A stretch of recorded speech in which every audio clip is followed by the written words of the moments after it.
ഇന്ന് നമ്മൾ പരിശോധിക്കുന്നത് മഞ്ചേരി മെഡിക്കൽ കോളേജിന്റെ അവസ്ഥയാണ്. ജനറൽ ആശുപത്രി മാത്രമായിരുന്ന ഒരു സ്ഥാപനത്തിന്റെ നെയിം ബോർഡ് മാറ്റി മെഡിക്കൽ കോളേജ് ആശുപത്രി എന്നാക്കുന്നു. എന്തിനാണെന്ന് അത് ചെയ്തവർക്ക് പോലും അറിയില്ല. എന്നാൽ സ്ഥാപിച്ച് 11 വർഷം കഴിഞ്ഞിട്ടും മഞ്ചേരി മെഡിക്കൽ കോളേജ് ആശുപത്രിയെ ആരും തിരിഞ്ഞു നോക്കിയിട്ടില്ല എന്നത് അതിനെ ആശ്രയിക്കുന്ന രോഗികളോടുള്ള ഒരു വെല്ലുവിളി കൂടിയാണ്. റിപ്പോർട്ട്.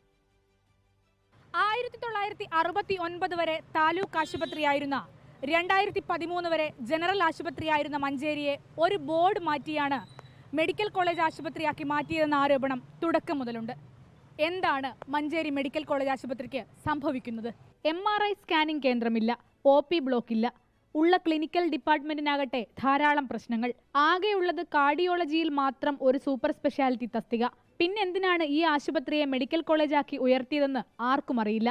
മലപ്പുറം ജില്ലയിൽ പൊതുവെ പൊതുജനാരോഗ്യ കേന്ദ്രങ്ങൾ കുറവാണ്.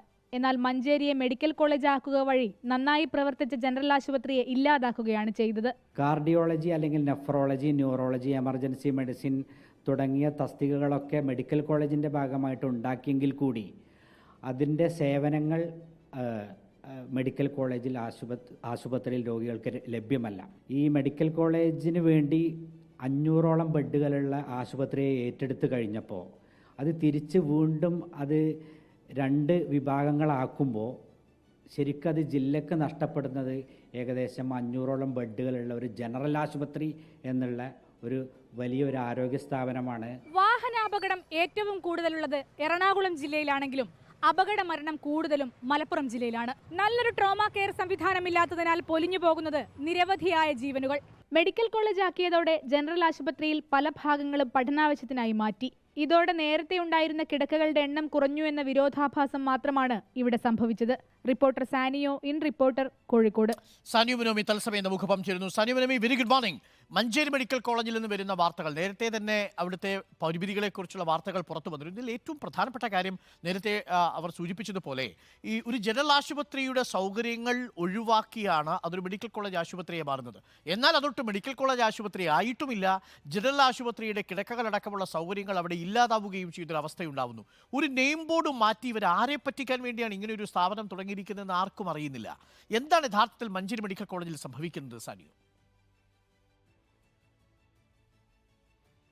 2013 മഞ്ചേരി മെഡിക്കൽ കോളേജിനെ മഞ്ചേരി ജനറൽ ആശുപത്രിയെ മെഡിക്കൽ കോളേജായി ഉയർത്തുന്നത്. അതൊരു രാഷ്ട്രീയ തീരുമാനത്തിൻ്റെയൊക്കെ ഭാഗമായി നമ്മൾ അതിലേക്കൊന്നും കടക്കുന്നില്ല. പക്ഷേ അങ്ങനെ ഉയർത്തുമ്പോൾ ഉണ്ടാകേണ്ട അടിസ്ഥാന സൗകര്യങ്ങൾ ഒന്നും തന്നെ ഇല്ലായിരുന്നു എന്നതാണ് യാഥാർത്ഥ്യം. ജനറൽ ആശുപത്രി ആയിരുന്ന കാലത്ത് 500 ബെഡുകൾ ഉണ്ടായിരുന്നു. സ്വാഭാവികമായും മെഡിക്കൽ കോളേജ് ആശുപത്രിയാക്കുമ്പോൾ വിദ്യാർത്ഥികൾക്ക് പഠിക്കേണ്ട സൗകര്യം കൂടി ഒരുക്കേണ്ടതുണ്ട് ഇതേ ബിൽഡിങ്ങിൽ തന്നെ. അതുകൊണ്ട് തന്നെ 500 ബെഡിൽ പല ബെഡുകളും ഒഴിവാക്കിയതിന് ശേഷമാണ് ക്ലാസ് റൂമുകളും മറ്റും സ്ഥാപിച്ചത്. അതുകൊണ്ട് എന്തുണ്ടായി എന്ന് വെച്ചാൽ മലപ്പുറം ജില്ലക്കാർക്ക് മികച്ച ഒരു ജനറൽ ആശുപത്രിയെ നഷ്ടമായി. മാത്രവുമല്ല നല്ലൊരു മെഡിക്കൽ കോളേജ് കിട്ടിയതുമില്ല എന്നതാണ് യാഥാർത്ഥ്യം. നേരത്തെ പറഞ്ഞതുപോലെ മലപ്പുറം ജില്ലയിൽ ഈ അപകട മരണനിരക്ക് വളരെ കൂടുതലാണ് എന്നതിന് കാരണം അവിടെ ഒരു ട്രോമ കെയർ സംവിധാനമുള്ള മികച്ച ജനറൽ ആശുപത്രികളോ അല്ലെങ്കിൽ മികച്ച സർക്കാർ ആശുപത്രികളോ ഇല്ല എന്നുള്ളതാണ്.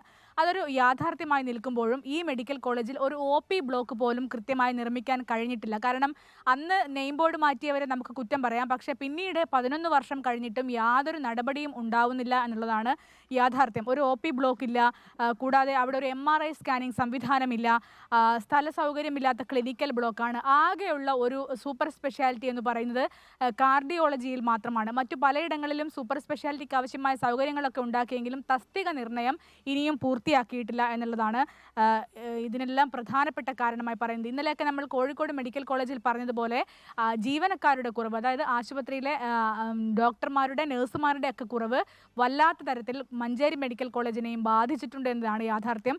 കൃത്യമായി ഇനി വേണ്ടത് നല്ല സംവിധാനങ്ങളുള്ള ഒരു ജില്ലാ ആശുപത്രിയെയോ ജനറൽ ആശുപത്രിയെയോ ഉണ്ടാക്കിയെടുക്കുക എന്നത് മാത്രമാണ്.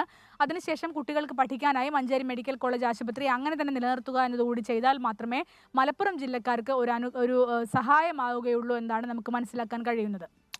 ഓക്കെ, സാനിയുമാണ് റിപ്പോർട്ട് ചെയ്തത്. സാനിയു, നമ്മുടെ അന്വേഷണ പരമ്പര തുടരും. തീർച്ചയായും പ്രേക്ഷകർക്ക് അറിയാവുന്നതുപോലെ നമ്മുടെ മെഡിക്കൽ കോളേജുകൾ ICUവിലോ എന്നാണ് നമ്മൾ പരിശോധിച്ചുകൊണ്ടിരിക്കുന്നത്.